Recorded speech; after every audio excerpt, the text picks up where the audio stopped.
Hindi stories. गुल्लू बंदर और जादुई आम का पेड़। बहुत समय पहले की बात है। एक हरे भरे खुशहाल जंगल में एक चंचल बंदर रहता था, जिसका नाम था गुल्लू। गुल्लू को खेलना कूदना, पेड़ों पर झूलना और दोस्तों के साथ मस्ती करना बहुत पसंद था।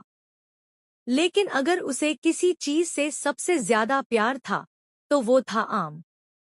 गर्मियों का मौसम आते ही गुल्लू आम के पेड़ों के आसपास ही रहता था। वह तरह तरह के आमों का स्वाद लेना पसंद करता था, मीठे, खट्टे, रसीले, सभी।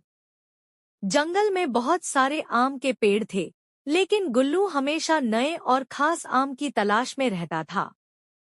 गुल्लू अपनी उछलकूद में जंगल के एक ऐसे हिस्से में पहुंच गया, जहां वह पहले कभी नहीं गया था।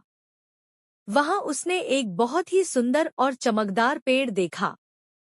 उस पेड़ पर लगे आम बाकी पेड़ों से बिल्कुल अलग थे।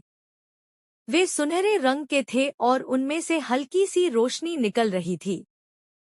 गुल्लू की आंखें चमक उठीं। वह खुश होकर पेड़ पर चढ़ गया और जैसे ही उसने पहला आम तोड़ा, पेड़ से एक आवाज आई, रुको गुल्लू। गुल्लू चौंक गया। उसने चारों तरफ देखा, लेकिन वहां कोई नहीं था। फिर आवाज फिर से आई, मैं ही बोल रहा हूँ। मैं हूँ एक जादुई आम का पेड़।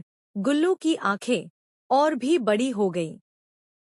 पेड़ ने आगे कहा, मेरे फल हर किसी को नहीं मिलते।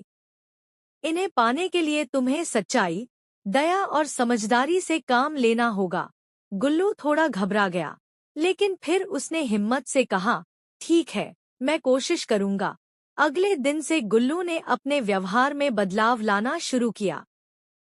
पहले वह एक बीमार खरगोश से मिला, जो कुछ खा नहीं पा रहा था। गुल्लू ने पेड़ से कुछ फल तोड़कर उसे खाने को दिए और उसकी देखभाल की। फिर उसने देखा कि एक छोटा पक्षी अपना घोंसला बना रहा था, लेकिन तेज हवा में उसकी टहनियां उड़ रही थी। गुल्लू ने जल्दी से कुछ पत्ते और टहनियां इकट्ठा की और घोंसला बनाने में उसकी मदद की। शाम को वह जंगल के पुराने रास्ते से जा रहा था। तभी उसने देखा कि एक बूढ़ा हाथी कीचड़ में फंस गया है। सारे जानवर डर रहे थे, लेकिन गुल्लू ने बाकी बंदरों को बुलाकर रस्सियां बनवाईं और मिलकर हाथी को बाहर निकाला। गुल्लू की ये सभी बातें जंगल में फैल गईं। अब सभी जानवर उसे सम्मान की नजरों से देखने लगे।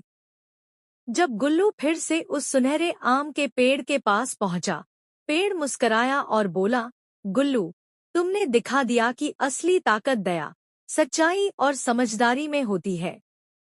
अब ये सारे आम तुम्हारे हैं। गुल्लू ने आम खाए और उन्हें अपने दोस्तों में भी बांट दिया।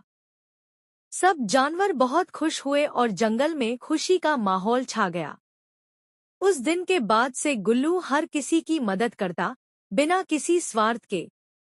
वह अब सिर्फ चंचल बंदर नहीं, बल्कि बुद्धिमान गुल्लू कहलाने लगा।